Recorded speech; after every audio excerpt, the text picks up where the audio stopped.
वरुण शशांक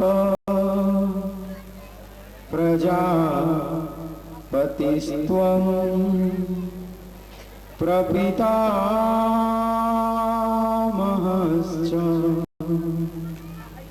नमो नमस्तेस्तु सहस्रकृत्वः पुनश्च भूयो नमो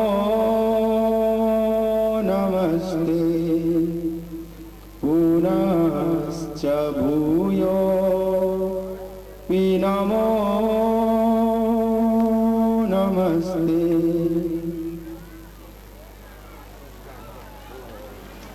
भवानी शंकरौ वंदे श्रद्धा विश्वासरूपिणो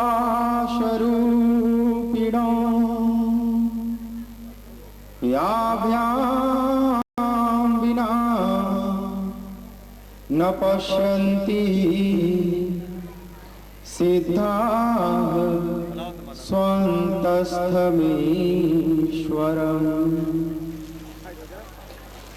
वन्दे बोधमयं नित्यं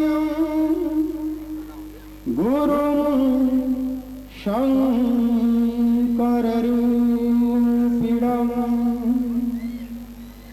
यमाश्रितो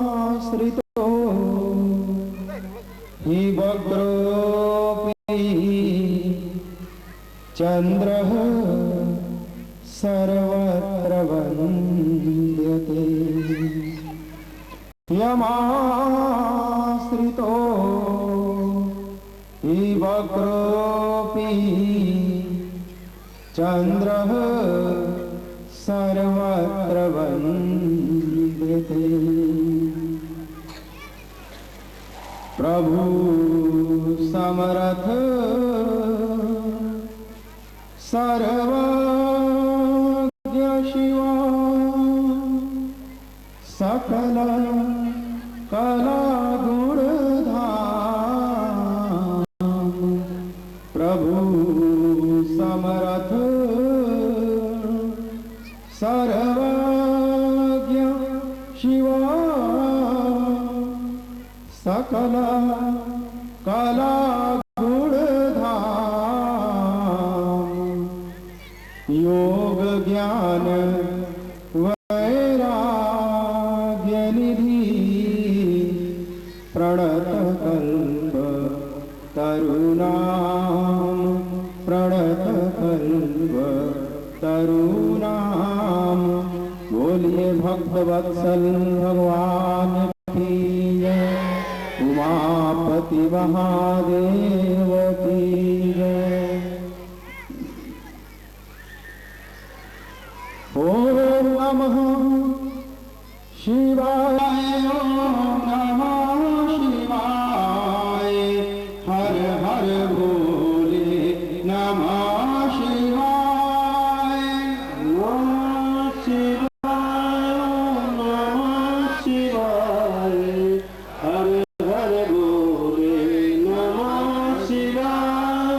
जटाधराय शिव गंगाधराय हर हर भोले नमः शिवाय। जटाधराय नमः हर हर भोले नमः शिवाय। जटाधराय शिव गंगाधराय हर हर भोले नमः शिवाय।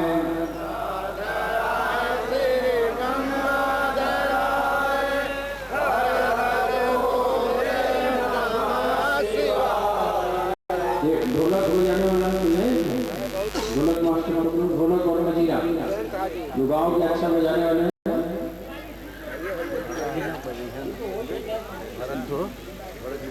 ढोलक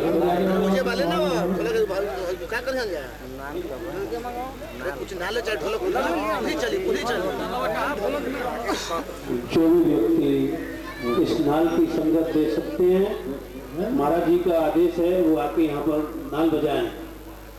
भरत जी अगर मेरी आवाज बोले नमः शिवाय, नमः शिवाय, नमः शिवाय, हर हर भोले नमः शिवाय, नमः शिवाय, ओम नमः शिवाय, हर हर बोले नमः शिवाय, नागेश्वराय शिव नागेश्वराय, हर हर भोले नमः शिवाय, नागेश्वराय शिव नागेश्वराय, हर हर बोले नमः शिवाय, नागेश्वराय शिव नागेश्वराय, हर हर भोले नमः शिवाय, नागेश्वराय शिव नागेश्वराय, हर हर बोले नमः शिवाय, नमः शिवाय, ओम नमः शिवाय, हर हर भोले नमः शिवाय, नमः शिवाय, ओम नमः शिवाय, हर हर बोले नमः शिवाय, नमः शिवाय, ओम नमः शिवाय, हर हर भोले नमः शिवाय, नमः शिवाय, ओम नमः शिवाय, हर हर बोले नमः शिवाय, नमः शिवाय, ओम नमः शिवाय, हर हर भोले नमः शिवाय, नमः शिवाय। जननी जन्मभूमिश्च स्वर्गादपि गरीयसी। प्रभु राम भी जब अवध को लौट रहे हैं तो उन्हें अवध याद आ रही है। वाल्मीकि रामायण में महर्षि वाल्मीकि कहते हैं कि भगवान ने कहा कि जननी मतलब माता और जन्मभूमि मातृभूमि स्वर्ग का सुख देने वाली है।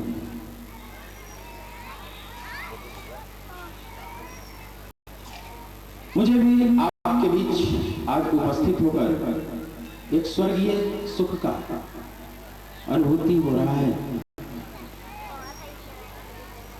जैसे आप आए हुए हैं दर्शन करने, वैसे मैं भी आप सभी का दर्शन लाभ लेने के लिए आपके बीच आया हूं। मैं भी उतना ही उतावला था आपसे मिलने के लिए जितने आप इन दिनों में, इन लंबे अंतराल में, समय के प्रवाह में बहुत से ऐसे चेहरे हैं जो आज मेरे बीच में नहीं है स्थूल रूप से। कई और से मैं पूछता हूँ तो माता जी नहीं रही या पिताजी नहीं रहे या माता पिता दोनों ही नहीं रहे, बड़ा अजीब सा लगता है।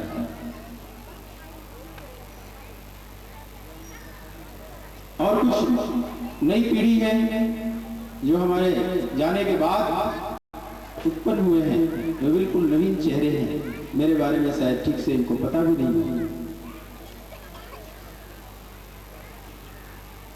लेकिन आप सबके बीच में उपस्थित होकर मुझे बड़ा आत्मीयता का अनुभव हो रहा है।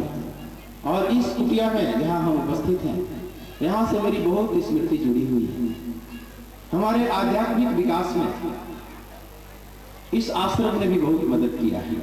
अगर आपको सच बताऊं वो केवल मैं ही समझ सकता हूं। ये कुटिया और भी रौनकपूर्ण थी पहले, समय के प्रवाह में इसमें भी परिवर्तन हुआ है।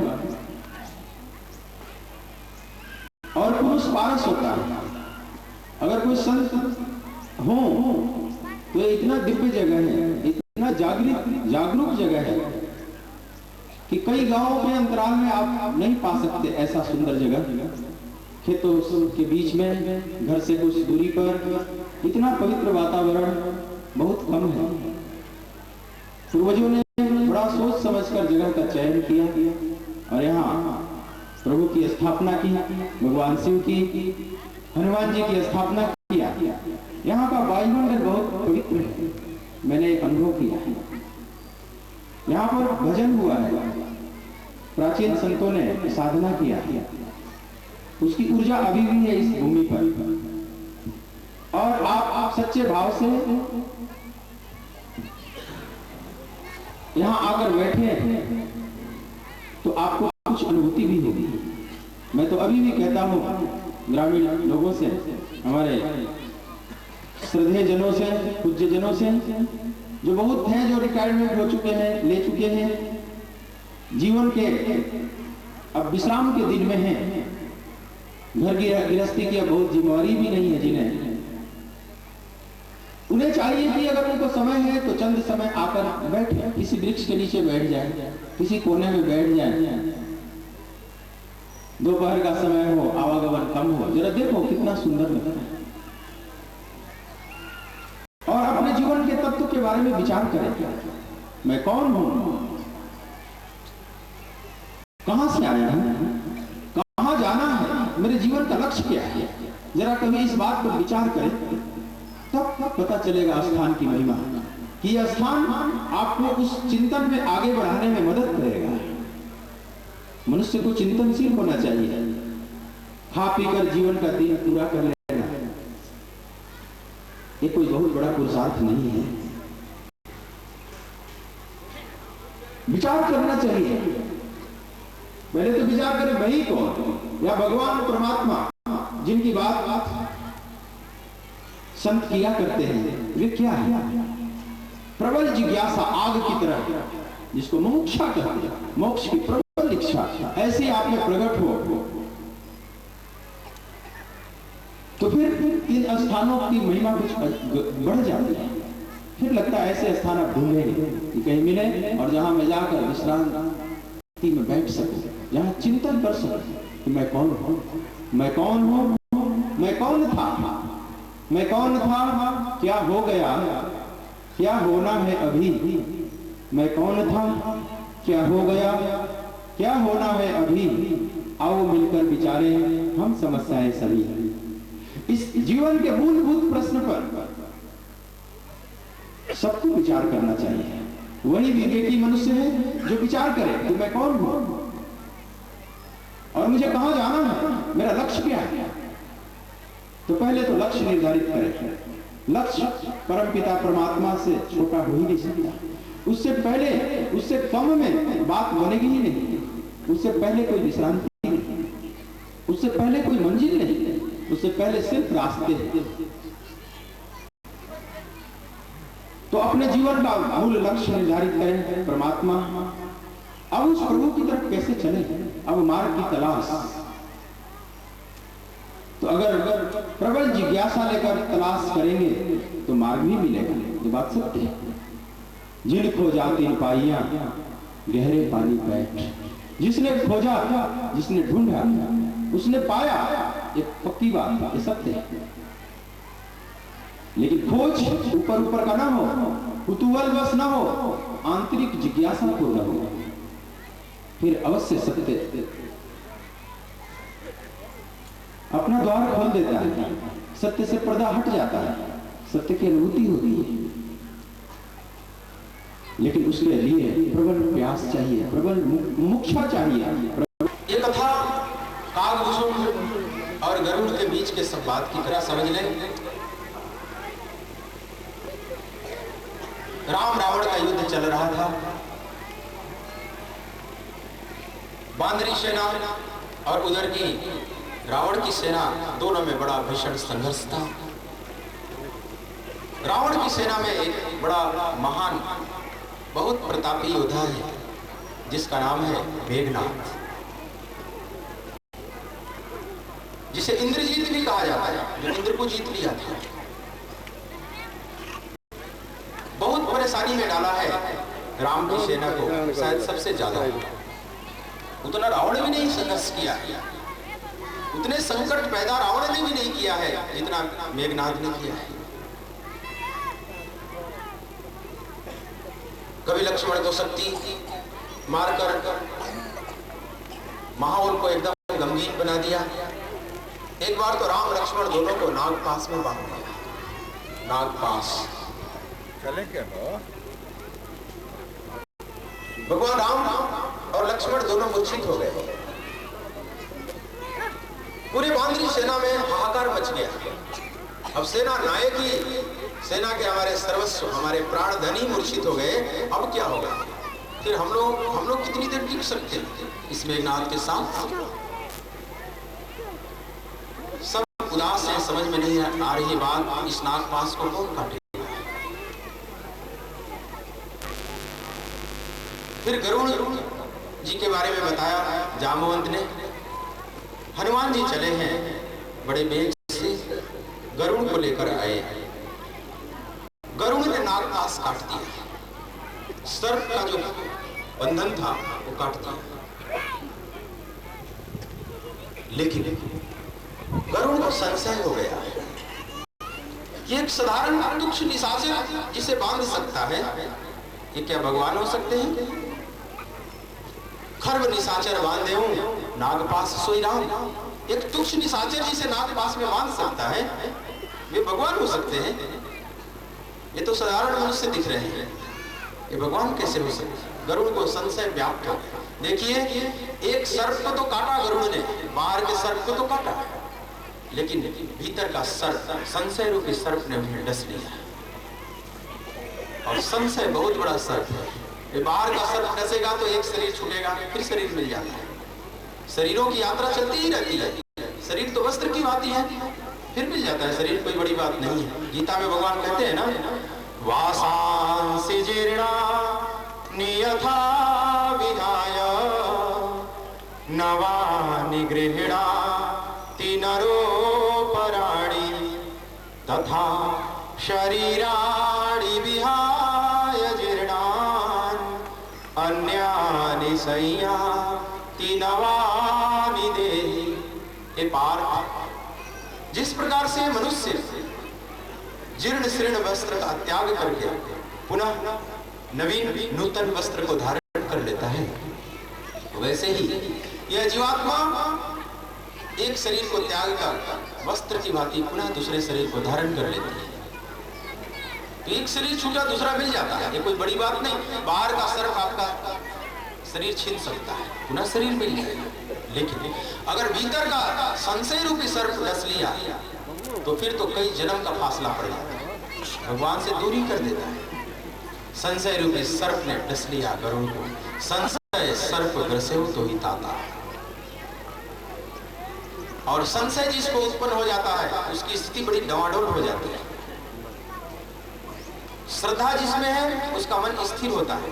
श्रद्धावान लभते ज्ञानम, गीता में भगवान कहते हैं। लेकिन संशयात्मा विनश्यति, ये बार संशयात्मा विनष्ट हो जाता है।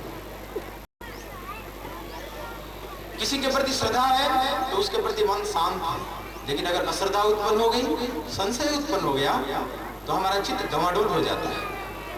गरुड़ की यही दशा हुई। नागपाश से तो मुक्त किया, लेकिन भीतर का सर्प ने डस लिया और गरुड़ बड़ी उदास हो गई, बड़ी खिन्न। ये तुच्छ निशाचर ने जिसे बांध दिया, वो भगवान कैसे हो सकते हैं?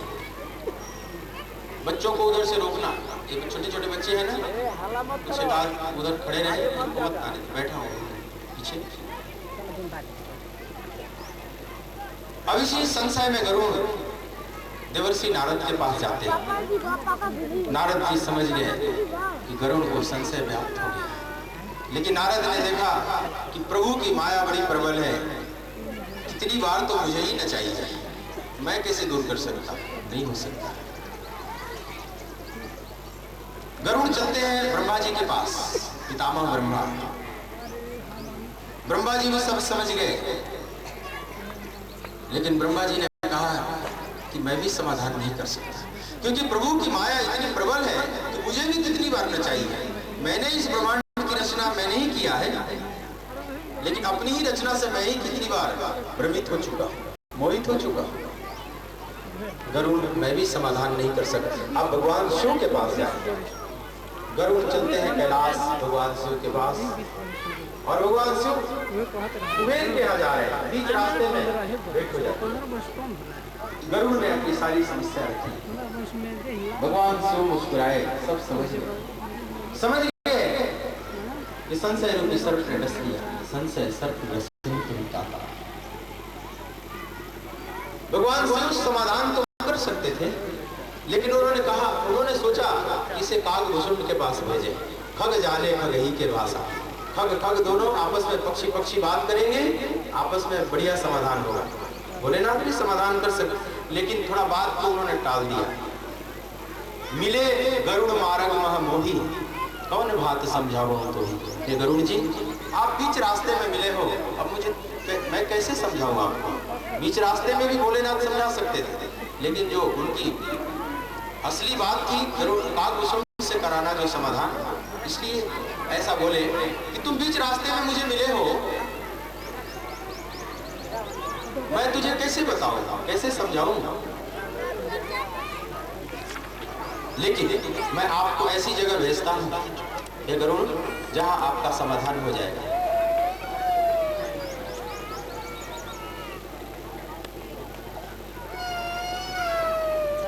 उत्तर दिशा में नीलगिरी पर्वत के मध्य में एक सुंदर आश्रम है, जहां संत प्रवीण कागभूषण रहते हैं। वहां आपका समाधान हो जाएगा, आप जाइए। गरुड़ जी चले हैं, लेकिन जैसे ही आश्रम के वायुमंडल में प्रवेश किए, क्योंकि उस आश्रम की विशेषता थी, जेहि आश्रम तुम बसी हम सुमिरत श्री भगवंत, व्यापहि तहन अविद्या जो जनेक प्रजंत। जहां पर कागभूषण भजन करेंगे, वहां अविद्या नहीं व्याप सकती। योजन एक प्रजंत, एक योजन में अविद्या नहीं वहां व्याप्त कर सकती। एक योजन होता है 4 कोस का, और एक कोस में होता है 3 किलोमीटर, तो 12 किलोमीटर हो गया। एक योजन का मतलब 12 किलोमीटर का एक त्रिज्या लेकर वृत्त खींच दे, एक सर्कल बना दे। इतनी दूरी में अगर कोई प्रवेश करता है तो उसकी अविद्या समाप्त हो जाएगी। तो गरुड़ की अविद्या समाप्त हो गई, इसलिए संशय भी समाप्त हो गया, क्योंकि संशय का आश्रय अविद्या है। जब अविद्या की निवृत्ति हो गई तो संशय बचेगा ही नहीं। लेकिन गरुड़ को बड़ा आश्चर्य हुआ, संशय निवृत्त हो गया, लेकिन गरुड़ को आश्चर्य हुआ कि कैसा संत है कि जिनके आश्रम में आने से ही संशय निवृत्त हो गया, बिना किसी संवाद के, बिना किसी वार्ता के, बिना किसी सत्संग उपदेश के। इनका दर्शन तो अवश्य करोगे। और गरुड़ जी पहुंचते हैं, ठीक उसी समय वट वृक्ष के नीचे कागभूषण जी बैठे हुए हैं, कथा करने की तैयारी में हैं। बड़े बड़े परमहंस हंस के रूप में वहां विराजमान हैं, और कथा अब प्रारंभ होने वाली है। बटतर कही हरि कथा प्रसंगा, बट के नीचे बैठकर प्रभु की कथा किया करते थे। लेकिन गरुड़ को आते देखा, पक्षीराज गरुड़ भगवान का वाहन आ रहे हैं। कागभूषण जी खड़े हो गए, गरुड़ जी का स्वागत किया, आसन दिया, बैठाया, बड़ा आनंदित होकर कुशल प्रश्न पूछा। फिर कागभूषण जी ने पूछा, यह पक्षीराज, आज मेरे पर कृपा आपने किया, मैं धन्य हो गया। आप कैसे कृपा किए, कैसे आज आना हुआ इधर, आप बताइए। गरुड़ जी ने कहा कि जिस कारण से मैं आया था, हे महर्षि, अब तो कारण रहा नहीं, उस शंका का समाधान हो गया। आपके आश्रम में आने से ही शंका का समाधान हो गया। लेकिन आप कथा करने बैठे हुए थे, मेरा मन हो रहा है आपके श्रीमुख से कथा सुनने की। आप कथा प्रारंभ कीजिए, आप प्रभु की कथा कीजिए, मुझे सुनाइए, मुझे सुनने का मन हो रहा है। कागभूषण जी कथा सुनाए, पूरी प्रभु की कथा सुनाए। उसके बाद गरुड़ ने पूछा कि महर्षि काग, आप इतने दिव्य महात्मा हैं, लेकिन ये कौवे का शरीर क्यों धारण किए हुए हैं? कौवे का शरीर तो बहुत अच्छा नहीं माना जाता। काग महाखग आमिष भोगी, आमिष भोगी है। कौए काँव काँव करता है तो लोग उब भी जाते हैं। वैसे तो प्रभु की रचना सब दिव्य है, इस प्रभु की रचना में सब दिव्य है, कोई छोटा है ना कोई बड़ा है, कोई हीन नहीं है। एक बात ध्यान रखना, कौआ भी अपने जगह में महिमा मंडित है, कोयल भी महिमा मंडित है, सब दिव्य है, लेकिन फिर भी हम उसको उतना अच्छा नहीं मानते। तो गरुड़ कहते हैं कि काग महाखग आमिष भोगी, ये ऐसे अपावन कौवे का शरीर आपके धारण किए हुए, और आप इतने महान संत, इतने महान हैं आप। उन्हीं के श्रीमुख से सुना था गरुड़ ने कि यहाँ 27 कल्प से बैठे हुए हैं। कल्प का अंत, कल्प में सृष्टि का अंत हो जाता है प्रलय में, लेकिन कागभूषुंड का अंत नहीं होता। ये स्वयं कागभूषुंड बता रहे हैं अपने श्रीमुख से, ये गरुड़ जी यहाँ बसते हुए मुझे 27 कल्प बीत गए, कल्पांत में भी मेरा अंत नहीं होता। यहाँ बसत मोही सुनो खग ईसा, बीते कल्प 7 अरूबी। अब जरूर यहाँ बसत मोही खग ईसा, बीते कल्प 7 अरूबी। हे खगेश, हे पक्षीराज, यहाँ बसते हुए मुझे 27 कल्प बीत गए, इस कल्पांत में भी मेरा अंत नहीं होता। तो गरुड़ को और आश्चर्य हुआ, इतना दिव्य महात्मा, इतना दिव्य महापुरुष, और एक काग का शरीर क्यों धारण किए हुए, जरा मुझे बताइए, मुझे जिज्ञासा हो रही है। जब गरुड़ जी ने पूछा, एक बार तो कागभूषुंड को बड़े रोमांचित हो गए, रोंगटे खड़े हो गए महर्षि काग के। पुलक शरीर बनस फूल जैसा, जैसे कटहल का फल होता है ना, कटहल का जो फल, उसी तरह से कांटे की तरह रोंगटे खड़े हो गए। क्यों? क्योंकि उन्हें पूर्व समय की स्मृति आ गई, जहां से घटना घटी थी। इन माताओं को बैठाओ, किसी को खड़ा बैठो, बीच में किसी को खड़ा नहीं होना, उसको पकड़ के बैठाओ या दो, अभी किसी को खड़ा नहीं होना है, शांत होकर बैठो। तो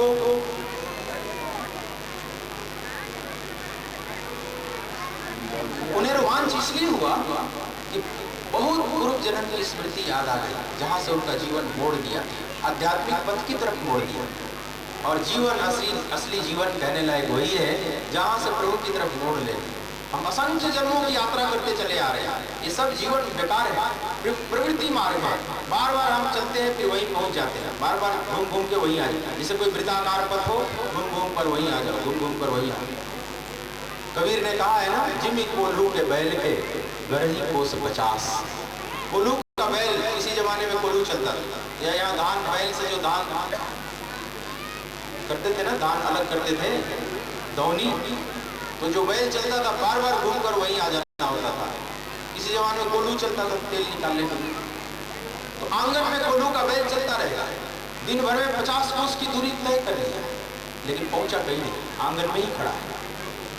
हमारा जीवन आमतौर पर ऐसा ही है, चलते खूब है, पहुंचते कहीं नहीं। दूरी तो तय किया पर विस्थापन नहीं हुआ, डिस्टेंस ट्रेवल किया पर डिस्प्लेसमेंट नहीं हुआ। विज्ञान की भाषा में अगर कहो तो दूरी तय किया लेकिन विस्थापन नहीं हुआ, आंगन में ही खड़ा है।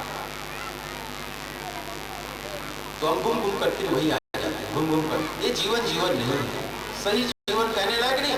सही जीवन वो है कि इस वृत्ताकार पथ से, इस प्रवृत्ति मार्ग से हम निकल पड़े, और जब निकल पड़ेंगे तो उस रास्ते पर चल पड़ेंगे जहाँ एक मंजिल है, वहाँ पर रास्ता खत्म हो जाता है, वहाँ पर हमें विश्रांति मिलती है। वृत्ताकार पथ पर कोई विश्रांति नहीं, चलते रहो, पहुँचो कहीं।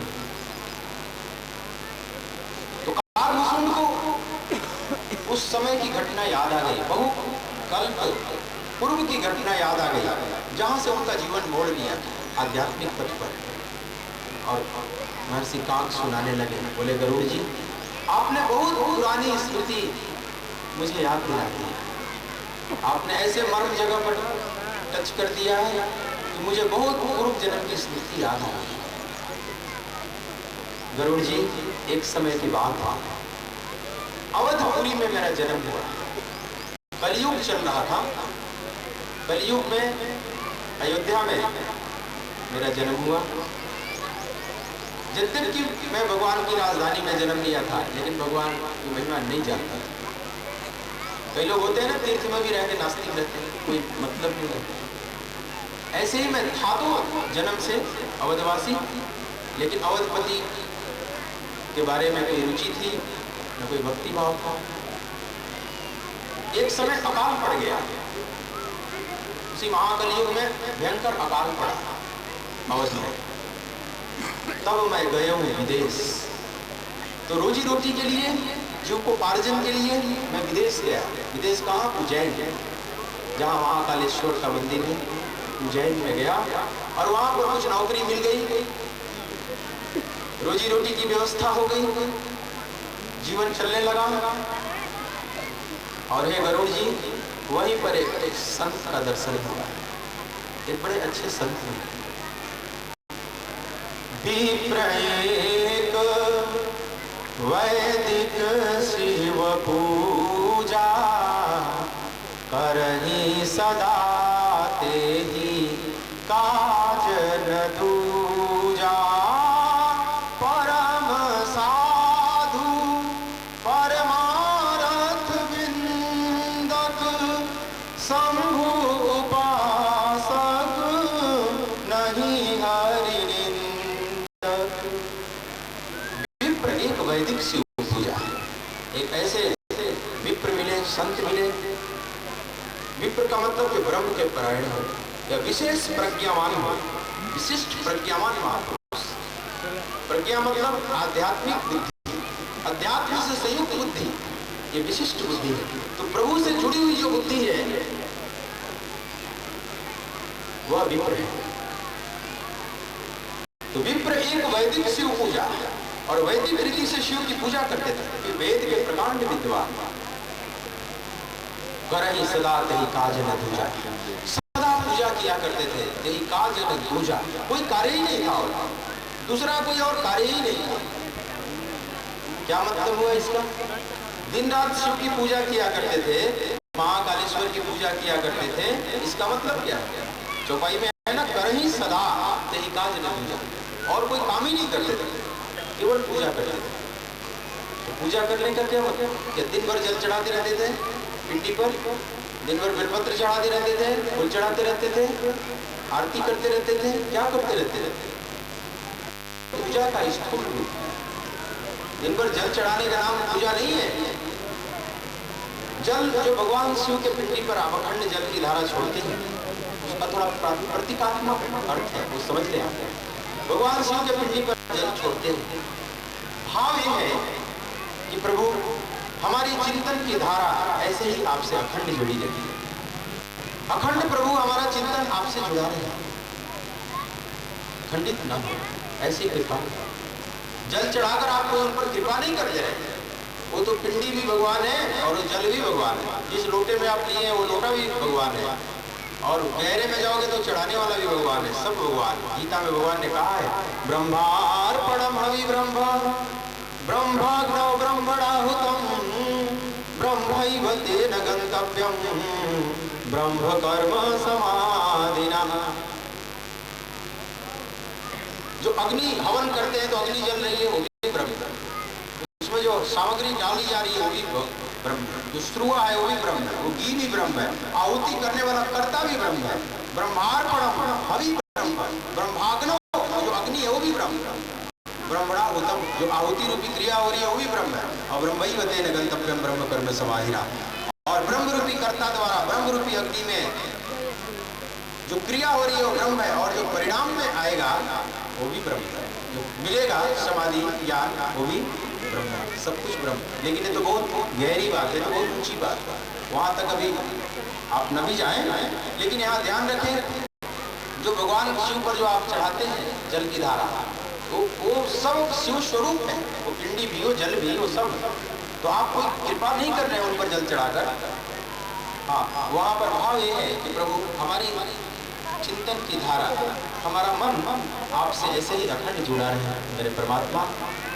हम उन पर सुंदर सुंदर पुष्प चढ़ाते हैं। मतलब हमारे भीतर के जो सद्गुण हैं, प्रभु आपको अर्पित करता है। हम उन पर धतूरे, आग, भांग जैसे जहरीले नशीले फल भी चढ़ाते हैं, फूल भी चढ़ाते हैं। इसका भाव क्या है? इसका भाव ये नहीं है कि तुम चढ़ाते हो तो भोलेनाथ खा रहे हैं। इसलिए गंजेड़ी बगेड़ी जितने हैं ना, वो शिव को आदर्श मान लेते हैं। हर हर महादेव, इतनी हर हर महादेव की कुछ हिप्पी जो है, अमेरिका में कुछ हिप्पियों का एक ग्रुप बन गया था, वो भी आकर काशी की गलियों में दिखाई पड़ते थे। हर हर महादेव, तो वो बड़ा आनंद लेते थे। महादेव ठीक है, ये हमारे मिल जुल लायक है, इनसे इनको इष्ट बना लेना ठीक है, क्योंकि भोलेनाथ जब इष्ट ही ले रहे हैं तो हमें लेने में क्या दिक्कत है? ना समझी है, आपने समझने में भूल कर दिया और अपने मतलब की बात निकाल लेते थे। काल को जहर पोस्टर पर देख सकते हो, जो बैनर आपको दिया गया है उस पर भगवान शिव जहर काल को विष का पान करते हैं। तो जहर क्यों नहीं पी लेते हो तोला दो तोला, तो पता चल जाएगा। थोड़ा नशा करने में शिव को आदर्श बना लिया, लेकिन शिव तो काल को विष भी पी जाते हैं। नकल मत करना, परमात्मा का नकल नहीं किया जा सकता। परमात्मा जो कहता है वो करे। ये झूठा आदर्श बनाकर गंजेड़ी बंगेड़ी उनके चारों तरफ इर्द गिर्द इकट्ठे हो जाते हैं। आप देख सकते हैं, देखे मंदिरों में भी शिवाला है, अगर यहाँ कोई भजन करने वाला ना आए तो नशेड़ी जमा ले। किसी घर में आप ना रहो तो सांप बिच्छू आकर वहाँ अड्डा जमा लेते हैं, तो आगे संत नहीं रहेंगे तो वही आ जाते हैं। मैंने देखा है बहुत से गाँव में नशेड़ी ढूंढते रहते हैं मंदिर को, या तो संत ढूंढता है तो नशेड़ी ढूंढते हैं, कहीं मिले वहाँ बगल में जाकर। भोलेनाथ का मंदिर हो तो है नहीं, उस मंदिर में घुस कर पी लेंगे, चरस पी लेते हैं जाकर भोलेनाथ की कुंडी के सामने। आपने भूल किया समझते। अगर ऐसा कोई करता है आदर्श गलत मत बने। ये जो चढ़ाया जाता है आग धतूरा, मतलब प्रभु हमारे भीतर जहरीले जो आसुरी वृत्तियां हैं, जो विजातीय जो हमें नीचे की तरफ ले जाते हैं, जो हमारे जो हमें मूर्छित कर देते हैं, बार बार आपका विस्मरण करा देते हैं, प्रभु वो भी आपको अर्पित। मेरा शुभ विचार भी अर्पित, मेरा अशुभ भी अर्पित। प्रभु सर्वस्व अर्पित, तेरा तुझको अर्पित। सर्वस्व का समर्पण का मतलब होता है भले और बुरे दोनों विचारों को अर्पण किया जाता है।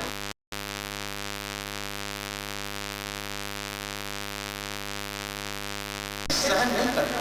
महेश मतलब जो महान ईश्वर, वे नहीं सहन करता। जरा ध्यान दीजिए, जिस महेश की चापलूसी कर रहे हैं काकुशुर, यही सबसे श्रेष्ठ है। वे महेश ही दंडित कर रहे हैं, क्योंकि भगवान के यहाँ ये चापलूसी नहीं चलता, ये तो संसार में चलता है। किसी की स्तुति कर दो, थोड़ी प्रशंसा कर दो, उसका छाती फूल जाता है, थोड़ी रीढ़ सीधी हो जाती है। लेकिन परमात्मा में नहीं चलता। वे अहंकार का गेम, ये सब जो है, ये सब संसार में चलता है। आज भई न भवानी रे हत भाग्य अज्ञ अभिमानी। राम सिया राम जय जय राम, राम सिया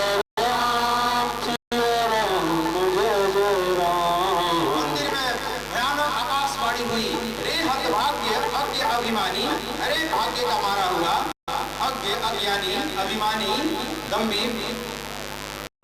जद्यपिता गुरु के नहीं क्रोधा, अति दयालु चित सम्यक बोधा।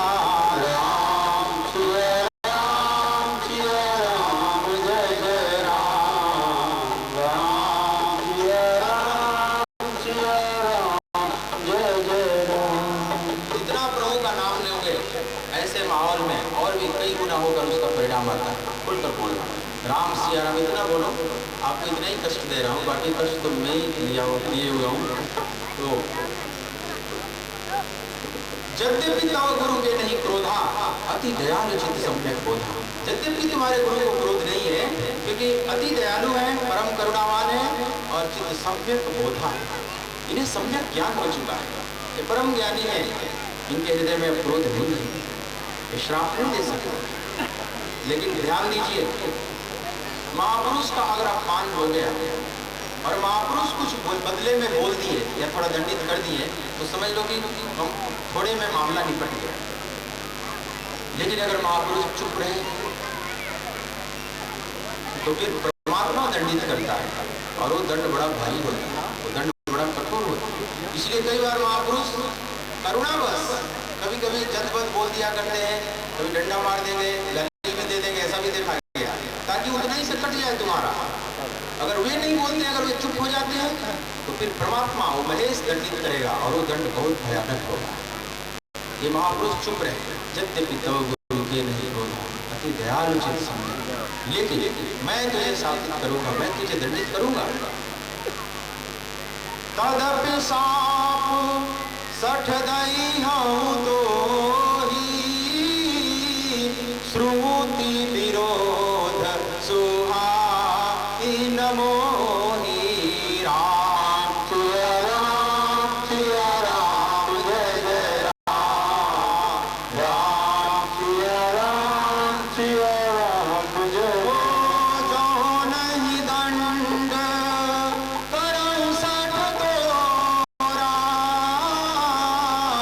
भ्रष्ट होनी श्रुति मार्ग मोरा राम सिया राम जय जय राम राम सिया राम जय जय राम। फिर भी मैं श्राप दूंगा, तदपि साप सठ दई हूं तो ही, क्योंकि श्रुति विरोध सुहाई न हो। जो शास्त्र की मर्यादा को छोड़कर चलता है वो मुझे नहीं सुहाता। और जो नहीं दंड करो सठ तोरा, अगर मैं तुझे दंडित नहीं करता हूँ तो भ्रष्ट हो श्रुति मार्ग मोरा। अपना जो श्रुति मार्ग है, वैदिक मार्ग है, वो नष्ट भ्रष्ट होता है।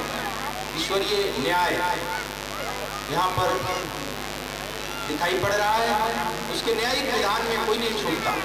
जो जैसा किया है उसके विधान के अनुसार उसको भोगना पड़ेगा, नहीं तो भ्रष्ट वही स्तुति मार्ग मोरा। मेरा ही बनाया हुआ ऐसा हम नष्ट भ्रष्ट होने लगे। और तुमने गुरु का अपमान किया है। जे सठ गुरु सन ईर्षा करही, रहो रहो नरक कोटि जुग पर राम सिया राम जय जय राम राम सिया राम त्रिजग जोनि पुनि धरहि शरीरा, अयुत जन्म मरि पावहि पीरा राम सिया राम जय जय राम राम सिया राम जय जय। जो गुरु से ईर्ष्या करता है, अगर गुरु के प्रति मान लो अश्रद्धा भी होगी किसी कारण से, तो ईर्ष्या मत करो, उसका विरोध न करो। जे सच गुरु से ईर्ष्या करेंगे नौरव नरक कोटि जुग परे, और अयुत जन्म वही भरी पावहि पीरा, त्रिजग जोनि पुनि धरहि शरीरा। फिर पता नहीं किस किस योनियों में जाएगा और असंख्य जन्मों तक दुख पाएगा। ऐसा आकाश बोलने लगा। कागभूषण कहते हैं गरुड़ जी, उसके बाद मुझे दंड मिलने लगा बड़ा भारी। आकाश बोला, महाकाल ने कहा कि बैठ रहे सी अज गरीब पापी, सर्प हो फल बल मति व्यापी राम सिया राम जय जय राम राम सिया राम श्राप मिलने लगा, उसको दंड मिलने लगा। बैठ रहे सी अज गरीब पापी,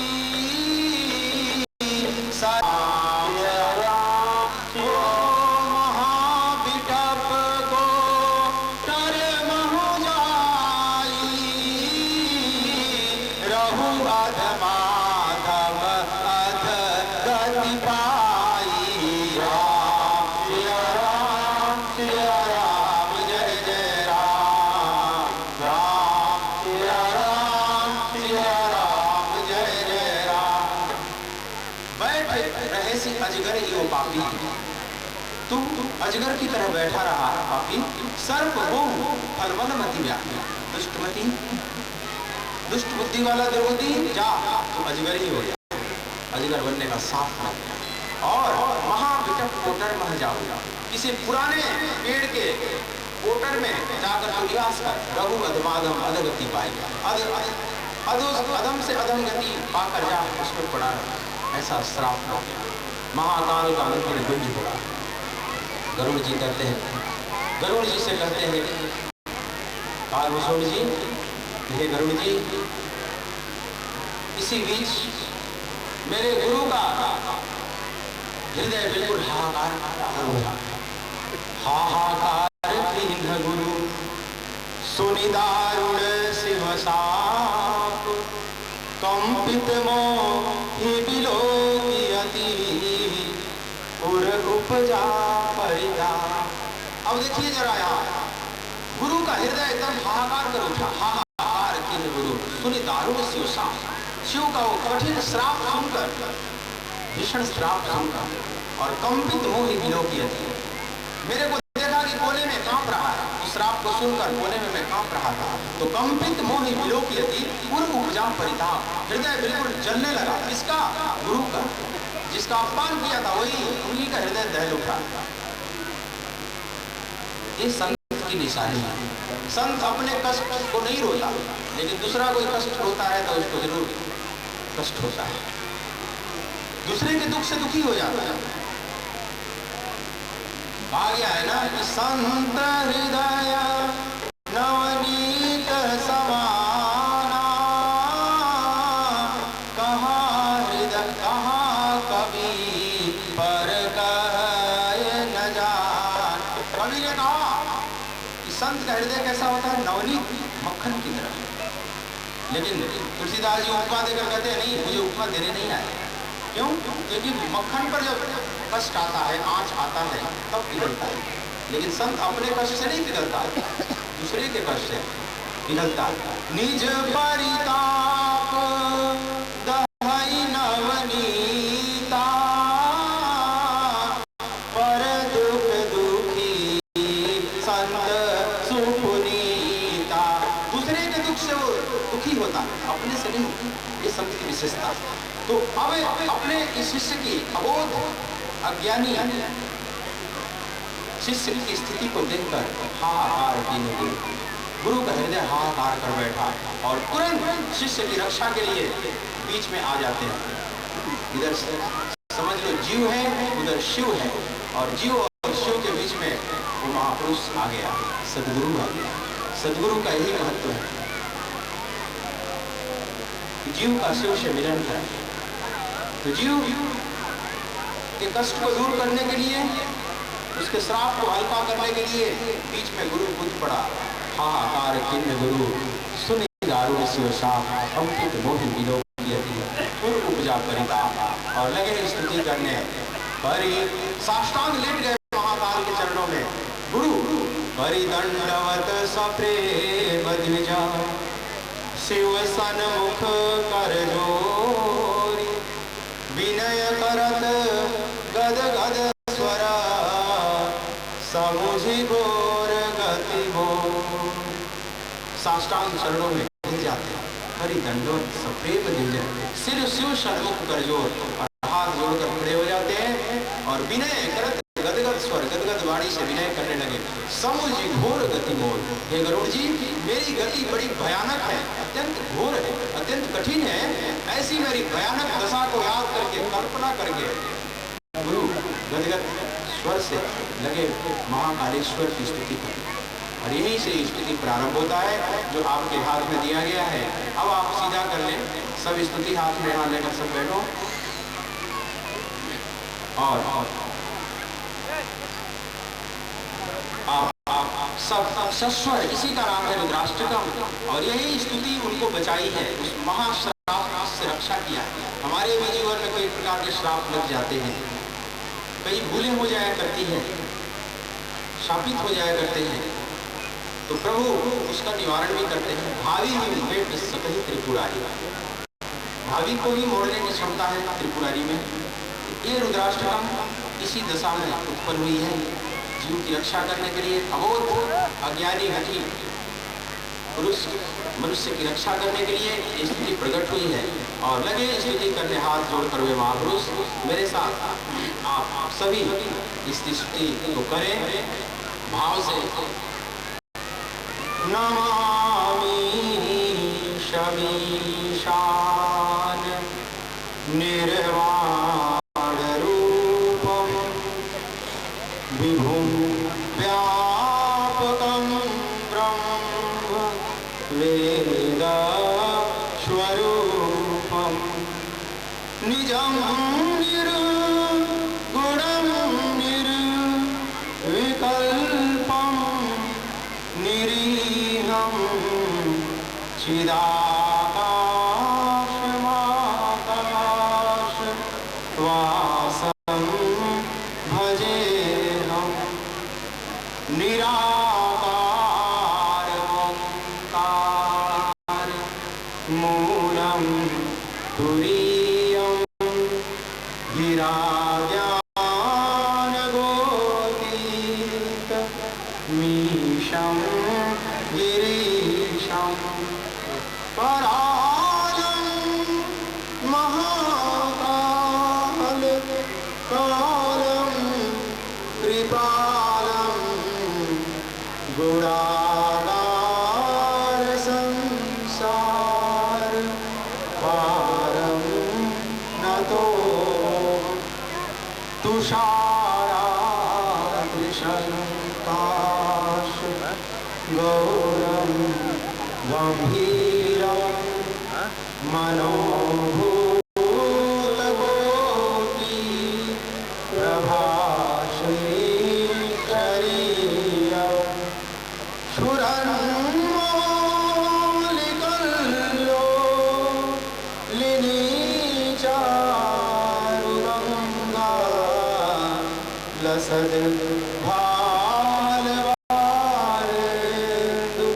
कंठे भुजंगा चलत कुंडलं भ्रू सुनेत्रं विशालं प्रसन्नाननं नीलकण्ठं दयालं मृगाधीशचर्मं वरं मुण्डमालं प्रियं शङ्करं सर्वनाथं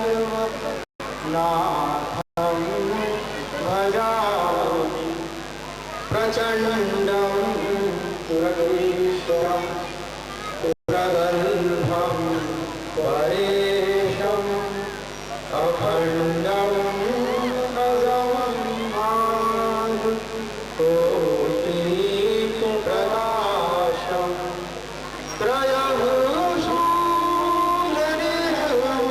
त्रयभूषणनिर्मूलनं शूलपाणिं भजेऽहं भवानी पतिं भावगम्यं कलातीत कल्याण कल्पान्तकारी सदा सज्जनानन्द दाता पुरारी चिदानन्द संभोग मोहपहारी प्रसीद प्रसीद प्रभो मन्मथारी नयावत कुमानाथ पादारविन्दं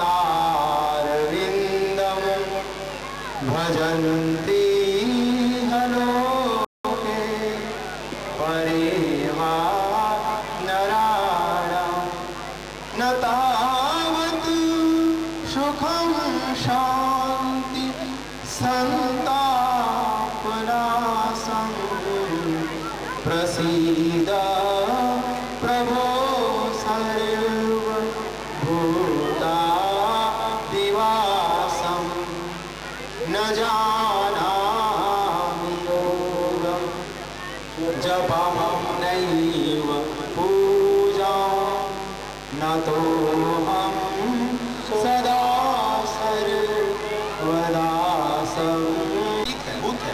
भविष्य ही समय है। समय गंगा की तरफ प्रवाहित है सदा, उसमें आप एक क्षण भी स्थिर नहीं, तो आप वर्तमान किसे कहेंगे?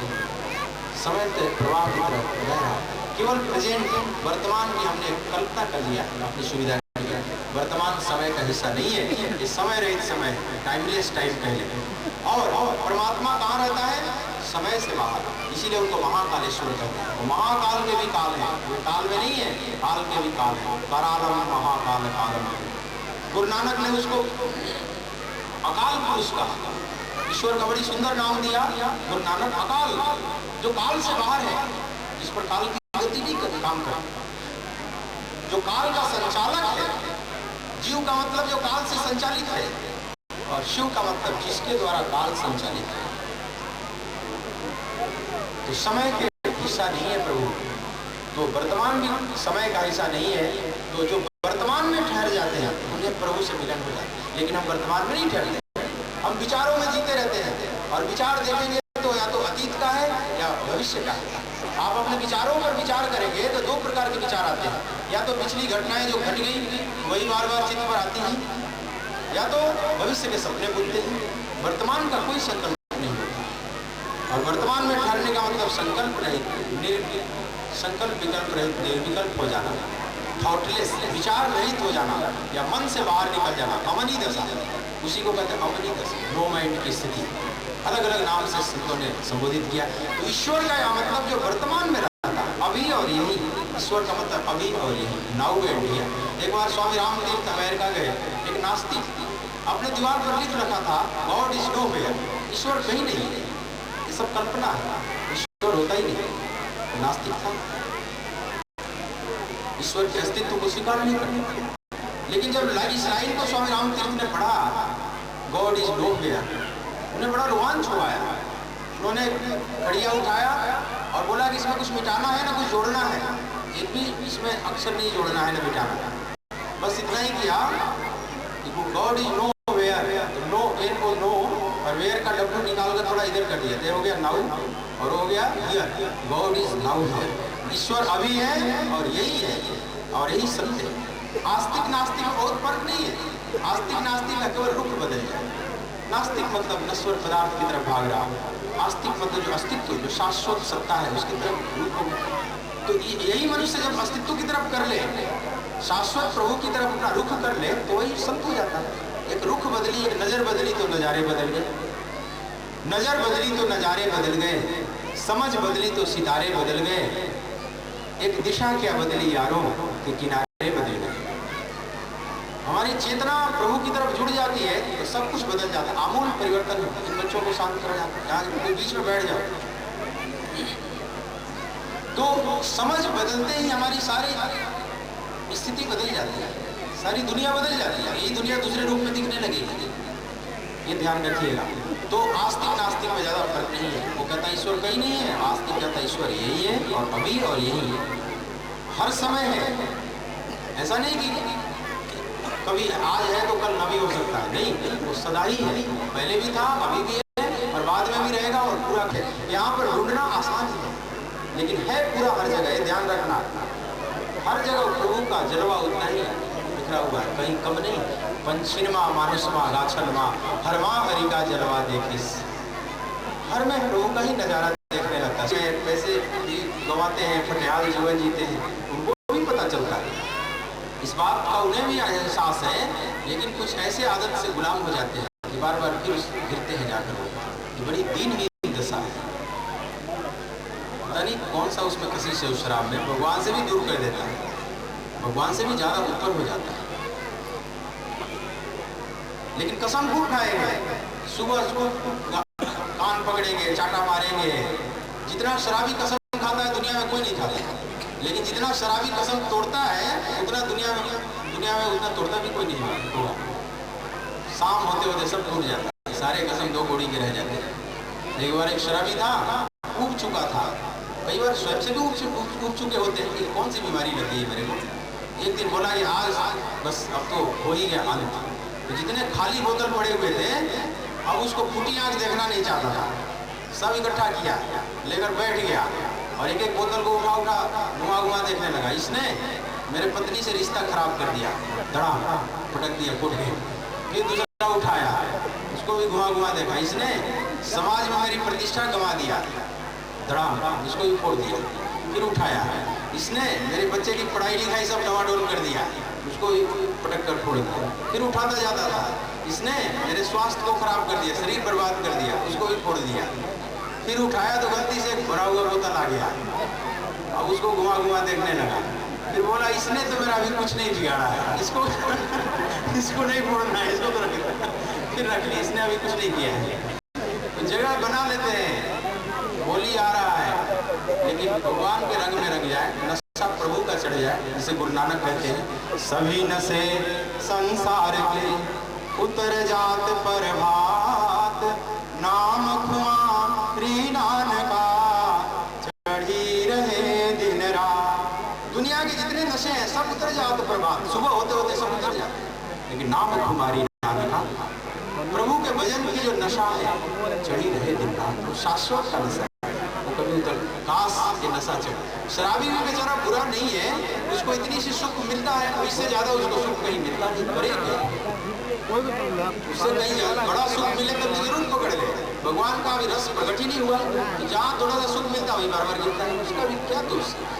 एक व्यक्ति जूते खरीद रखा था, बहुत महंगे जूते खरीद कर लाया, लेकिन जूता छोटा था और जूते काटते थे, उसका पैर लहूलुहान हो जाता था, चलता भी तो था, तो लोगों को लगता था कि इसको बहुत दर्द हो रहा है। उसके मित्रों ने कहा कि जूता बदल क्यों नहीं देता, तो इसको फेंक क्यों नहीं देता है। जूता पैर में सुख मिले इसके लिए पहना जाता है, और पैर को दुख दे ऐसा जूता पहनकर क्या करोगे, इसको फेंकता क्यों नहीं। बोला कि नहीं, इसको नहीं फेंक सकता। दिन भर भले कष्ट देता है, लेकिन थका मांदा जब रात में शाम को जाता हूँ घर, और जब उतारता हूँ तो बड़ा रिलैक्स मिलता है, बड़ी सुख मिलता है। वही जीवन में इतना सुख बचा हुआ है, अगर इसको फेंक दूंगा तो वो भी सुख खत्म हो जाएगा। जब जूता उतारता हूँ थोड़ा सुख, शराबी का सुख इससे ज्यादा नहीं है, बस जूते उतारने जैसा है, इससे ज्यादा नहीं बेचारा। और क्या, दिन भर तो पैर कटते रहता है, कैसे कैसे पैसा कमाते हैं बेचारे, लेकिन पैसा भी गंवाया, प्रतिष्ठा भी गंवाया, स्वास्थ्य भी गंवाया, कितनी बड़ी हानि है। कितना बड़ा गांव लगाता है, एक तरह से बहुत बड़ा त्यागी है। साधु संत क्या त्याग करेंगे उतना बड़ा, छोटा मोटा घर छोड़ दिए, थोड़ा सा छोड़ दिए, कुछ तो कौन सी बड़ी त्याग है इसमें, थोड़ा घर छोड़ दिए, जमीन छोड़ दिए, थोड़ा धन छोड़ दिए, बहुत बड़ा त्याग नहीं। असली त्यागी तो वे लोग होते हैं जिन्होंने भगवान को ही त्याग कर दिया है। अब इससे बड़ा त्यागी कौन हो सकता है, भगवान को ही त्याग दिया है, तो वो तो बहुत बड़ा त्याग, एक तरह से तो बड़ा हो ही गया ना, एक अर्थ में बड़ा हो गया, थोड़ा नकारात्मक ढंग से ठीक बड़ा हो गया, तो सबसे बड़ा त्यागी है। लेकिन ऐसा त्यागी मत बन, नकारात्मक त्यागी न बन, सकारात्मक बन। तो जगह मत निकाल लेना कि मैं खाने में भी उतना ही है, तो फिर नहीं, मैं खाने में अंधकार छाया हुआ है। मंदिर इसलिए बनाया जाता है, लेकिन प्रभु व्यापक हर जगह, हरि व्यापक सर्वत्र समाना, प्रेम ते प्रगट होई मैं जान। प्रेम से प्रकट होते हैं, देश काल दिशि विधि सहु माही, कहूँ सो कहाँ जहाँ प्रभु नाही, अब जग माया सब रहित विरागी, प्रेम ते प्रगट होई जीविया। जैसे लकड़ी में अग्नि है, व्याप्त है, लेकिन सीधा लकड़ी को लगा दिया आप चूल्हे में और भोजन बन जाए तो नहीं होगा, उसका प्रोसेस, उसका तरीका है ना। लकड़ी को घर्षण करो या तो आग से जलाओ उसको, फिर उसमें से लकड़ी प्रकट होने लगेगी, अग्नि प्रकट होने लगेगी। अगर अग्नि न होती तो प्रकट कहाँ से होती, इसका मतलब है उसमें, लेकिन उसका तरीका है कि घर्षण करो, प्रेम के घर्षण से प्रेम के प्रकट हो ही जीवी आगी। जैसे अरणी मंथन से अग्नि प्रकट हो जाता था, इसी जगत में अग जग में सब रहित विराट, इसी में व्याप्त है, प्रेम के प्रकट हो ही जीवी आगी।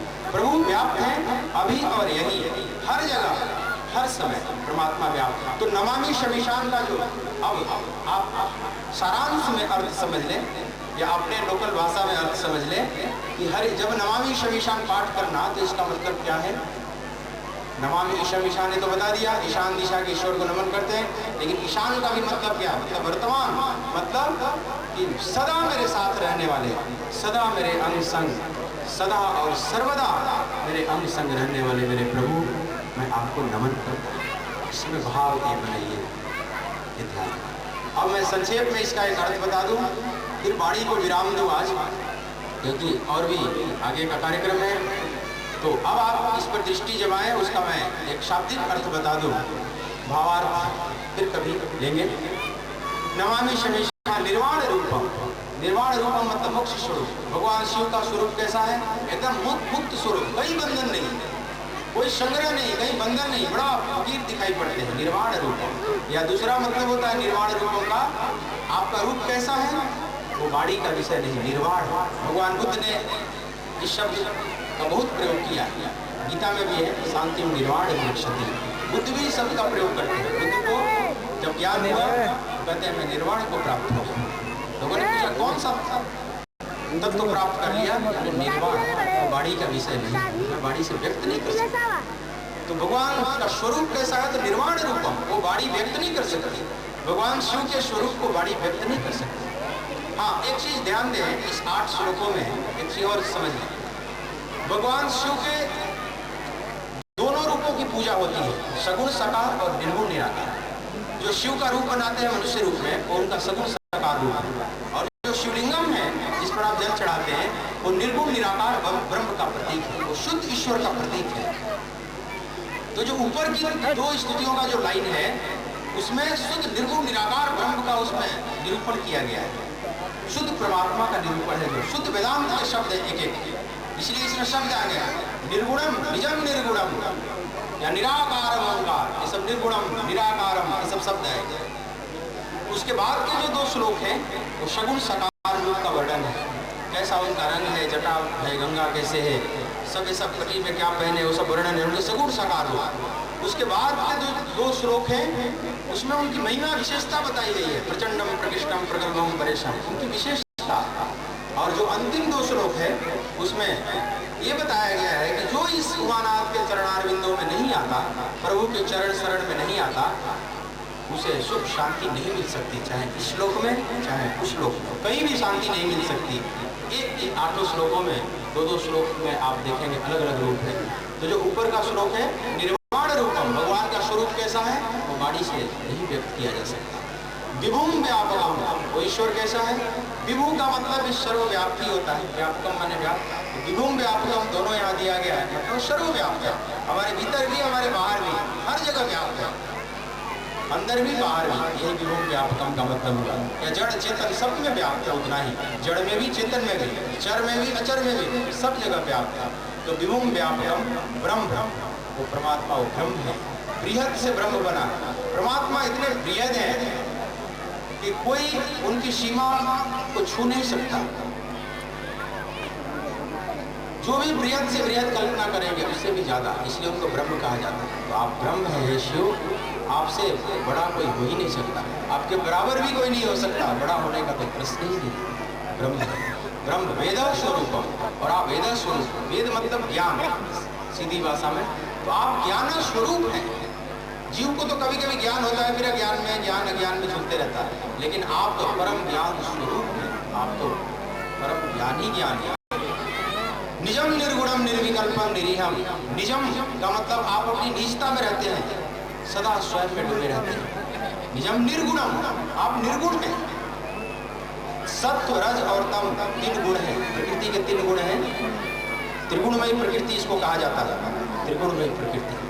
लेकिन आप तीनों से ऊपर है, सत्व रज तम, तीनों ही आपको नहीं बांध पाते, आप त्रिगुणातीत हैं, इसलिए निर्गुण। जीव जो है वो 3 गुणों से बंधा हुआ है, यही माया के 3 फंदे हैं। कबीर ने कहा है कि माया महाठगनी हम जानी, माया महाठगनी हम जानी। कैसे ठगती है, तो त्रिगुण फांस लिए कर डोले, त्रिगुण फांस लिए कर डोले, बोले अमृत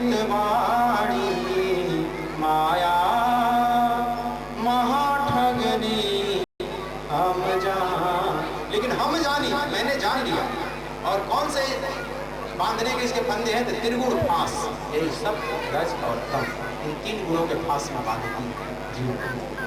भगवान गीता में कहते हैं कि सत्वम रजस्तमहिति गुणा प्रकृति संभवा निबध्नन्ति महाबाहो देहे देहि नमाव्ययम्। हे महाबाहो, हे अर्जुन, सत्व रज और तम, ये प्रकृति से उत्पन्न हुए तीनों गुण ही इस अविनाशी जीवात्मा को इस शरीर में बांधते हैं। देहे देहिनम अव्ययम्, अविनाशी जीवात्मा है और विनाशी शरीर में बंध जाती है। जड़ चेतन ही ग्रंथि पड़ गई, यद्यपि मृगा छूटत कठिन।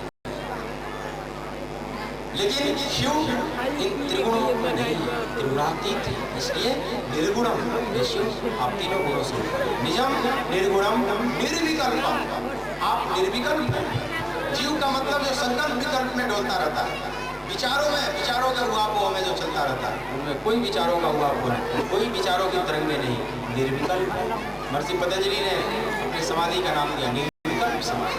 भगवान शिव सदा उस निर्विकल्प अवस्था में स्थित रहते हैं। निर्विकल्पम निरीहम, निरीहम का मतलब इच्छा रहित। शिव में कोई इच्छा नहीं है। इच्छा होगी भी क्या? उनके लिए क्या प्राप्त करना अप्राप्त है? इच्छा का मतलब होता है कि जो अभाव में जीता है, अभाव में जीने वाली मानसिकता में बहुत इच्छा होती है। ये चीज है, ये चीज नहीं है, वो पाना चाहता है। उनके लिए क्या अप्राप्त है? इसलिए कोई इच्छा निरीहम, डिजायरलेस, इच्छा रहित। निजम निर्गुणम निर्विकल्पम निरीहम चिदाकाशम आकाशवासम भजेहम। यहाँ इसको संधि विच्छेद करेंगे। यहाँ 2 आकाश है, बहुत सुंदर अलंकारिक सेटिंग है। चिदाकाश, चिदाकाशम आकाशवासम, इसको थोड़े चिदाकाशम आकाशवासम। आप कैसे आकाश में वास करते हैं? जो भी हम लोग स्थित है, कहीं भी कोई वस्तु स्थित है वो आकाश में ही स्थित है। आकाश का मतलब जो सबको अवकाश देता है, जो सबको वास देता है, उसको आकाश कहते हैं। तो शिव को कौन सा आकाश वास देता है? यही। अगर यही आकाश वास देगा तो आकाश शिव से तो बड़ा हो गया ना फिर, लेकिन वो ब्रह्म है, उनसे बड़ा कोई भी नहीं हो सकता। ये आकाश तो उनके भीतर है, ये आकाश जो प्रकृति का है वो तो उनके भीतर है।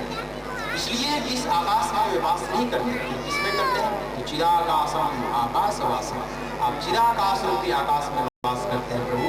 चिदाकाश मतलब ज्ञानाकाश, चित्त मतलब ज्ञान होता है, सत्य चित्त आनंद, सत्य स्वरूप है, ज्ञान स्वरूप है, आनंद स्वरूप है। चिदाकाश मतलब ज्ञानाकाश में प्रभु रहते हैं। जब हमें ज्ञान होता है तब वहाँ प्रभु का दीदार होता है। हे शिव, आप ज्ञानाकाश में वास करते हैं। चिदाकाशम आकाशवासम भजेयम, मैं आपका भजन करता हूँ। दूसरे श्लोक को देखें। निराकार ओंकार मूलम तुरीयम, निराकारम, आप निराकार। क्यों? क्योंकि आपका कोई आकार नहीं खींच सकता। अब आपकी बाउंड्री का ही नहीं पता, इतने बृहद है कि आपके सीमा का ही नहीं पता, तो आकार कैसे बनाएगा? कोई चित्रकार चित्र बनाना चाहे तो कैसे बना सकता है? वो आकार में नहीं आ सकते। उनका जो शुद्ध स्वरूप है वो आकार में नहीं बनेगा। इसलिए आप निराकार हैं। निराकारम ओंकार मूलम हैं। जीव की 3 अवस्था है, जागृत, स्वप्न और सुषुप्ति। जो जीव है या तो जगा रहेगा, या तो सो जाएगा, या तो स्वप्न में रहेगा। तो 3 ही अवस्था है ना, 3 से बाहर की कोई अवस्था है। शिव तीनों अवस्थाओं से ऊपर है। तुरीय अवस्था का मतलब समाधि की अवस्था, परम चैतन्य की अवस्था, सुपर कॉन्शियस, परम चैतन्य की अवस्था है तुरीयम। निराकार ओंकार मूलम तुरीयम, गिरा ज्ञान गोतीत विषम गिरीशम। लेकिन हे शिव, गिरा ज्ञान गोतीत, आप गिरा मतलब वाणी, ज्ञान मतलब बौद्धिक ज्ञान, और वो माने इंद्रियां, अतीतम, इससे अतीत है। इन इंद्रियों से, ये शास्त्रीय ज्ञान से यथा अथवा वाणी से आप पकड़ में नहीं आते। और गिरीशम, आप गिरीश हैं, कैलाशपति। करालम महाकाल कालम निपालम, आप बहुत कराल हैं, विकराल हैं। जो दुष्ट जन है उसके लिए बहुत भयंकर हैं। आप तांडव नृत्य करता हुआ दिखाई पड़ते हैं, प्रलय की तरह दिखाई पड़ते हैं, उसके लिए बहुत विकराल हो जाते हैं। करालम महाकाल कालम, जो महाकाल है किसी को नहीं छोड़ता, सब काल के चंगुल में फंसे हुए हैं, आप उसके भी काल हैं, इसलिए महाकाल कालम, इसलिए उनको महाकालेश्वर कहा जाता है। वे महामृत्युंजय हैं, जो मृत्यु को भी जीत लिया। आरती हरहु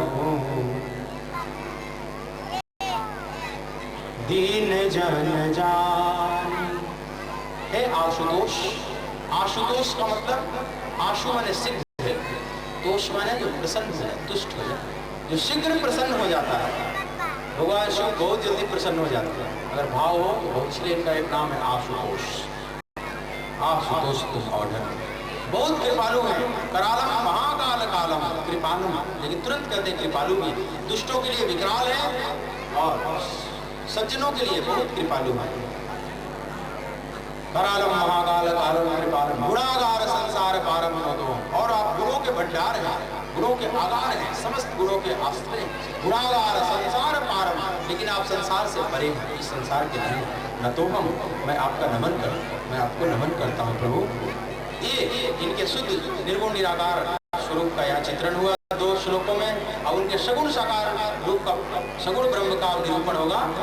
तुषाराद्रि शंकाश गौरव गंभीरम मनोभूत कोटि प्रभा श्री शरीरम स्फुरन मौलि कल्लोलिनी चारु गंगा लसत भाल वालेंदु कंठे भुजंगा। तुषाराद्रि शंकाश गौरव, आपका रंग कैसा है?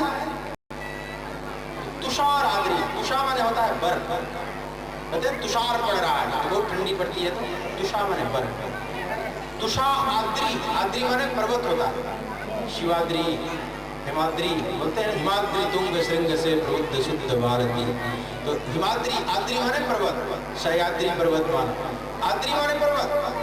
तुषाराद्रि बर्फ के पहाड़, तुषाराद्रि शंकाश मतलब उसके जैसा, उसके सदृश। गौरव, आप गोरे हैं। आप कैसे गोरे हैं?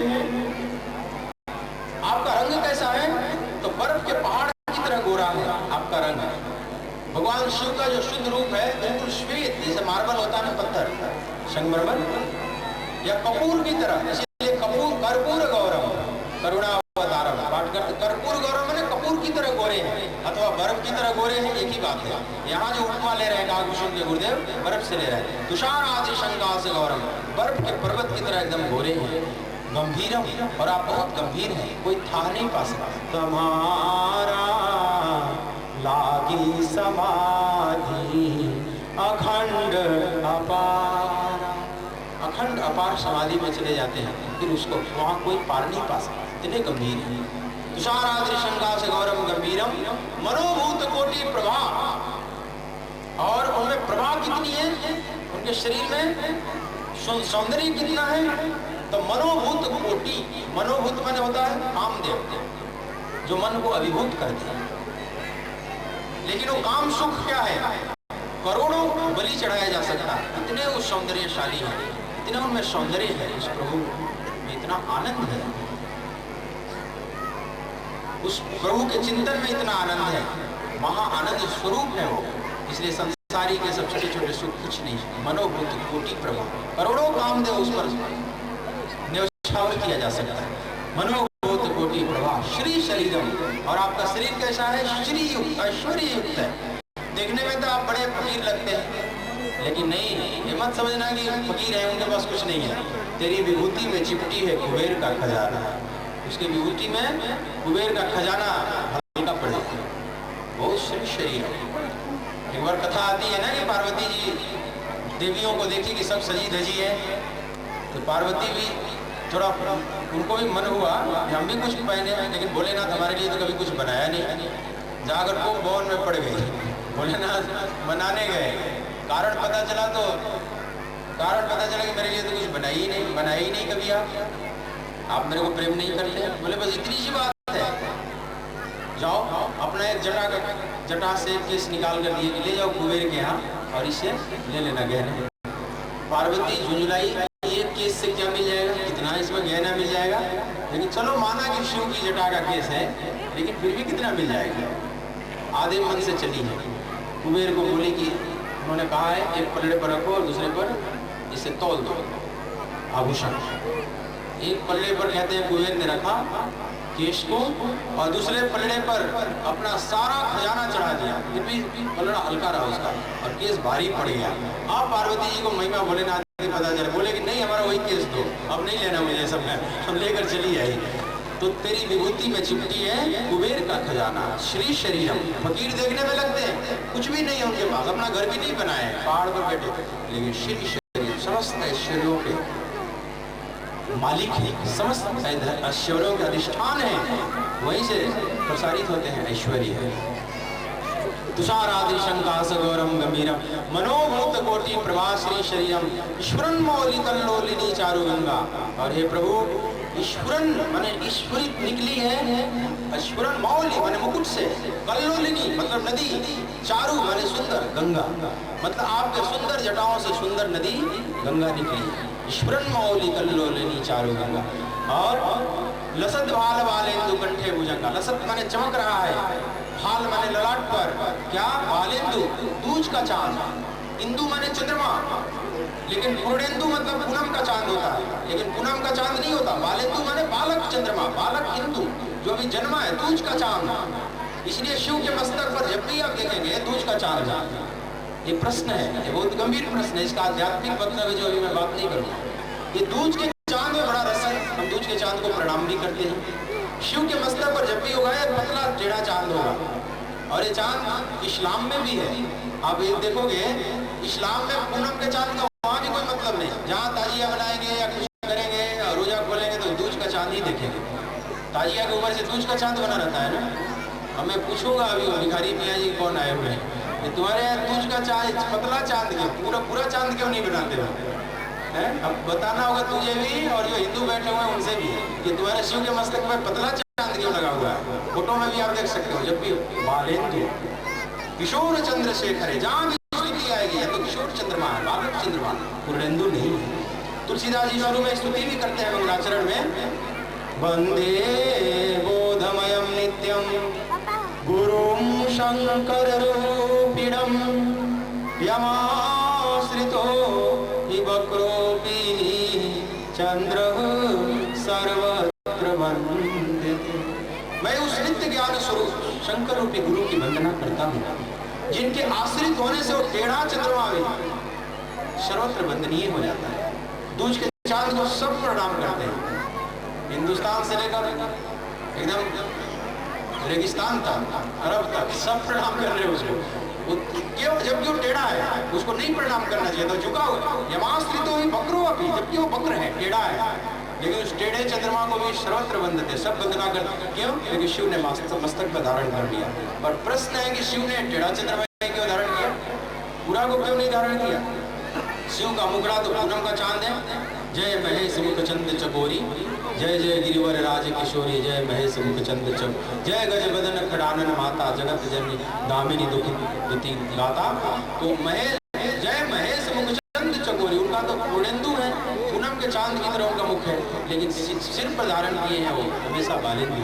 तो लसत भाल बालेंदु, आपके मस्तक पर वो बालक इंदु दूज का चांद चमक रहा है। और कंठे भुजंगा, और आपके गले में हार किस चीज का है? भगवान शिव का श्रृंगार भी देखो कैसा है, एकदम गले में सर्प पकड़े हुए हैं। इनका श्रृंगार जब बारात निकली, शिव बारात, तब जानते ही हो इतनी महिमा मंडी थे शिव बारात, लेकिन शिव बारात देखकर मैना बिल्कुल बेहोश हो गई, शिव को देखकर बेहोश हो गई। इनका श्रृंगार ही उल्टा पुल्टा है देखने में, कंठे भुजंगा, गले में एकदम सर्प है, फन काढ़े हुए। तुषाराद्रि शंकास गौरम गंभीरम मनोभूत कोटि प्रभाश्री शरीरम ईश्वरन मौलि कल्लोलिनी चारु गंगा लसत भाल बालेंदु कंठे भुजंगा।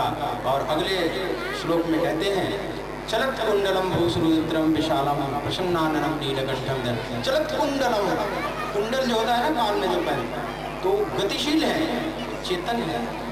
आज विष्णु के गुरुदेव देख रहे हैं कि शिव के कानों में जो कुंडल है वो चेतन है, जड़ नहीं है। चलत कुंडलम, वो हिल रहा है, गतिशील है, मतलब सब कुछ उनका चेतन है। चलत कुंडलम भूषु नेत्रम विशालम, और उनके भवें बहुत सुंदर है, ये सब प्रतीकात्मक अर्थ है। और नेत्रम विशालम, उनकी दृष्टि इतनी विशाल है क्योंकि उनकी निगाहों से कोई नहीं छुप सकता, उनकी आंखों से कोई नहीं बच सकता। या बाघ, जो जंगल का राजा है, उसके चर्मांबरम, उसका जो खाल है उसका अंबर वस्त्र बनाए हुए हैं। मृगाधीश चर्मांबर, बागंबर लपेटे, मृगाधीश चर्मांबर मुंड माला, और गले में मुंडों की माला। बहुत गहरे भारतीय सनातन धर्म का यह विशेषता है। ऋषियों की कितनी गहरी चिंतन, ये सब बहुत अपने आप में गहरा अर्थ छुपाए हुए हैं। मुंड माला, शिव के गले में मुंडों की माला है, मुंड माला। मृगाधीश चरमांबरम मुंडमालम प्रियम शंकरम सर्वनाथ मतलब जीवित प्राणी मात्र को प्रिय है। शिव को सब प्रेम करते हैं और शिव सबको प्रेम करते हैं। शिव समान मही प्रिय नहीं दूजा। प्रियम शंकरम सर्वनाथम भजामि, सबको प्रिय और सबको प्रेम करने वाले। हे प्रभु मैं आपका भजन, भगवान शिव से सब प्रेम करते हैं क्योंकि वो भी प्रेम करते हैं। आप भगवान शिव के बारात में देखो, ब्रह्मा जी जा रहे हैं, विष्णु जी जा रहे हैं, इंद्र जा रहे हैं, सभी देवता जा रहे हैं, ये तो ठीक है, यहाँ तक तो बात समझ में आ गई। लेकिन भूत प्रेत मलेक्ष जिनको कोई नहीं पूछता वो भी जा रहे हैं। ऐसी बारात तो आज तक दुनिया में नहीं निकली, अभी तक ऐसी बारात नहीं निकली। भगवान राम की बारात निकली है लेकिन उसमें तो ऐश्वर्य का है, दशरथ जी भी धनी है, जनक भी धनी है, वो तो ठीक है, उसमें कोई ऐश्वर्य। लेकिन शिव की बारात विशिष्ट है, ऐसी बारात धरती पर अभी तक नहीं निकली। उसमें भूत प्रेत मलेक्ष सब आ रहे हैं और इतना आनंदित है उस दिन क्योंकि उनको कोई कार्ड नहीं देता था, कोई इन्विटेशन कार्ड आज तक बेचारों को नहीं भेजा था, भोलेनाथ ने भेजा है। आज पहली बार उनको आमंत्रण मिलाए गए और सब नाचे गाओ गीत, परम तरंगी भूत सब बड़ी तरंगित है। आज खूब पी खा के खूब नाच रहे हैं। वो मुखहीन विपुल मुख का हो, किसी के मुखी मुख है, किसी का मुखी नहीं है, किसी के पैर ही पैर है बहुत, किसी के एकदम पैर ही नहीं है, वो ड्रम की तरह लुढ़कता जा रहा है। सब जा रहे हैं उसने मस्त है, सांप बिच्छू सब जा रहे हैं, किसी के लिए मना नहीं क्योंकि तो सबके नाम है। और मजे की बात की कौतुकी कितने हैं, पहले सबको आगे भेज दिए अच्छे लोगों को, ब्रह्मा जी को, विष्णु जी को, इंद्र को, तो आप आगे आप लोग चलो। और स्वयं भूत प्रेतों के बीच में बैठ कर उल्टा बैठ कर आ रहे हैं। और बारात इतनी सुंदर आ रही है, आगे से तो बड़ी सुंदर, आगे का लेवल बड़ा सुंदर लगा हुआ है। तो बीच तो गाँव के लोग देखे थे, बड़ा खुश हो गए। मैना को पता चला इतने सुंदर बाराती आए हुए हैं, जितने सुंदर बाराती तो दुल्हा कितना सुंदर होगा। मैना ने कल्पना कर ली और इतने सुंदर दुल्हा के लिए बड़ी बेसब्री से प्रतीक्षा कर रही है। और गई जब सामने और देखी उनका रूप एकदम बेहोश होकर गिर पड़ी। तो इसका मतलब क्या, बड़े कौतुकी है।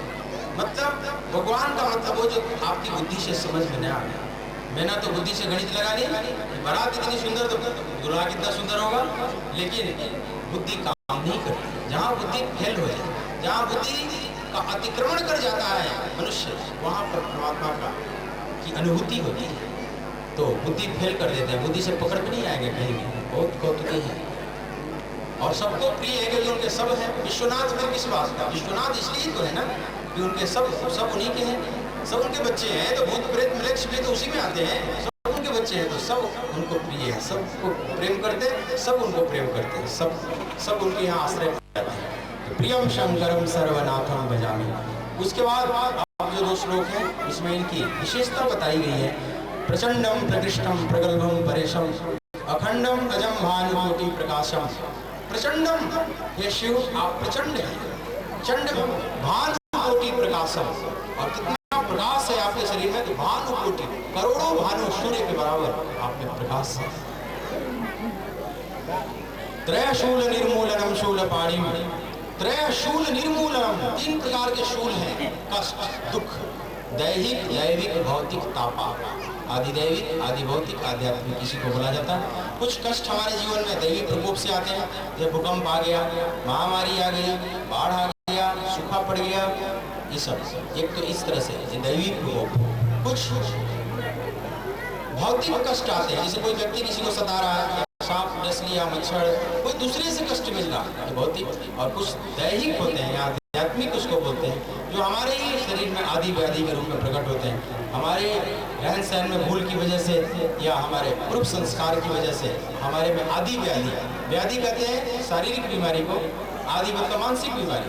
कोई पागल हो जाता है, विक्षिप्त हो जाता है, उन्मादग्रस्त हो गया, चिंतित है, भयभीत है, ये सब मानसिक बीमारी। तो आदि व्याधि से लेकर जितने दुख हैं, किसी कहा है शफी ने कि दिल के आईने में है तस्वीरें यार, दिल के आईने में है तस्वीरें यार, कि जब जरा गर्दन झुकाई और देख ली। उस प्रभु का तस्वीर हमारे दिल के एल्बम में है, वैसा एल्बम है जो सदा साथ रहता है, हमारे शाश्वत एल्बम लेकर घूम रहे हैं, लेकिन फिर भी दीदार नहीं हो रहा। बात इतनी सी है कि जब जरा गर्दन झुकाई और देख ली, जब थोड़ा देखने का मन हो गर्दन झुका लो, देख लो, बड़ा आसान है, बात सही है। बुल्ले साहब ने अपने गुरु से पूछा कि रबदा की पौड़िया, मतलब रब को कैसे पावे।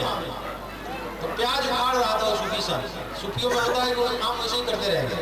तो प्याज उखाड़ रहे तो बोलेंगे अरे बुल्ले शाह रब को पाने में क्या दिक्कत है, यहाँ से उखाड़ कर यहाँ रख दो। बोले प्याज जैसे यहाँ से उखाड़ कर एक जगह प्याज लगाते हैं ना क्यारी में, फिर धान लगाते हैं, यहाँ से उखाड़ कर फिर वहाँ लगा दो, यहाँ से उखाड़ कर वहाँ लगा दो। मतलब मन को संसार से उखाड़ कर परमात्मा में लगा दो। बस रब्दा की पौड़े, रब को कैसे पाए, तो बस इतना ही है, मन से उखाड़ के संसार से मन को उखाड़ के परमात्मा में लगा दो। बात बड़ी सरल है, लगे हुए हैं इतना अहंकारी व्यक्ति। हर व्यक्ति अपने को कोई छोटा नहीं समझता, अपने को हाँ नंबर 1 अहंकार मतलब चाहता है कि मैं नंबर 1 पर, नंबर 2 पर कोई होना नहीं चाहता। और बोला कि देखो जैसे पृथ्वी का सूरज परिक्रमा कर रहा है, कुछ ऐसा कहना चाह रहा था। लोगों ने कहा पृथ्वी का परिक्रमा सूरज नहीं कर रहा है, सूरज की परिक्रमा पृथ्वी कर रही है। बुल्ले साहब आप लगता है गलत बोल गए। बुल्ले साहब ने बोला कि नहीं मैं गलत नहीं बोला, मैं ठीक ही बोल रहा हूँ। बोला कि अरे आप तो विज्ञान ने सिद्ध कर दिया, बच्चा भी जानता है कि पृथ्वी परिक्रमा कर रही है सूरज की। आप अपने सबको लौटाए, वापस करें, हमें लग रहा आप गलती से बोल गए हैं। बोला नहीं, बुल्ले साहब ने ठीक ही कहा, गलती मैं नहीं बोलने वाला, मैं अपने शब्द को नहीं लौटाऊंगा। जिस धरती पर बुल्ले सा रहता है, जिस धरती पर वो बर्नाड सा रहता है, वो धरती किसी की परिक्रमा नहीं कर सकती। निश्चित इस धरती की परिक्रमा दुनिया और सूरज कर रहा होगा। जिस धरती पर बर्नाड सा रहता है वो धरती की परिक्रमा करेगी किसी की। ये अहंकार की घोषणा है। गोलमेज सम्मेलन था, जब राउंड टेबल कॉन्फ्रेंस लंदन में गांधी जी गए थे, तो गांधी के कुछ फॉलोअर्स बर्नाड शाह के पास गए, बोले कि गांधी के बारे में आप अपना ओपिनियन बताएं, अपना मंतव्य, गांधी कैसे है आपकी दृष्टि में। बोला हाँ महात्मा है, लेकिन नंबर 2 का। उनको बड़ा ठेस लगा, नंबर 2 से क्या मतलब है आपका।